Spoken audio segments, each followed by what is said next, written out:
মুর্শিদাবাদের দিকে নজর রাখবো। মুর্শিদাবাদে বাড়িতে ঢুকে তৃণমূল কর্মীকে গুলিবিদ্ধ তৃণমূল কর্মী মনোজ মণ্ডল মুর্শিদাবাদ মেডিকেল কলেজ হাসপাতালে চিকিৎসাধীন। ঠিক কি ঘটেছে, কি অভিযোগ, বিস্তারিত জানবো সোমা মাইতি টেলিফোন লাইনে রয়েছেন আমাদের প্রতিনিধি। সোমা, কি জানা যাচ্ছে? দেখো, পরিবার সূত্রে যেটা জানা যাচ্ছে যে রানীনগর থানার মনোজ মণ্ডল নামে এক তৃণমূল কর্মী, সে যখন বাড়িতে ঘুমোচ্ছিল সেই সময় বেশ কয়েকজন দুষ্কৃতী তার বাড়ির বাইরে ডাকাডাকি শুরু করে এবং দরজা খোলার সঙ্গে সঙ্গেই এলোপাতাড়ি গুলি চলতে শুরু করে এবং গুরুতর আহত অবস্থায় মনোজকে মুর্শিদাবাদ মেডিকেল কলেজ হাসপাতালে ভর্তি করা হয়েছে। এই মুহূর্তে তিনি অপারেশন থিয়েটারে রয়েছেন এবং ডাক্তাররা জানাচ্ছেন যে তার অবস্থা কিন্তু বেশ খানিকটা অবনতি হয়েছে এবং চিকিৎসা এই মুহূর্তে চলছে।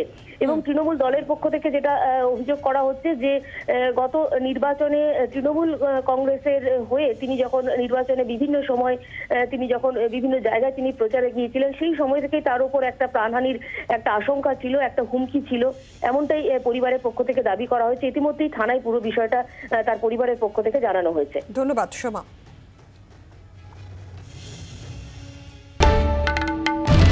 বাংলার আওয়াজ, বাঙালির আবেগ, জি 24 ঘন্টা।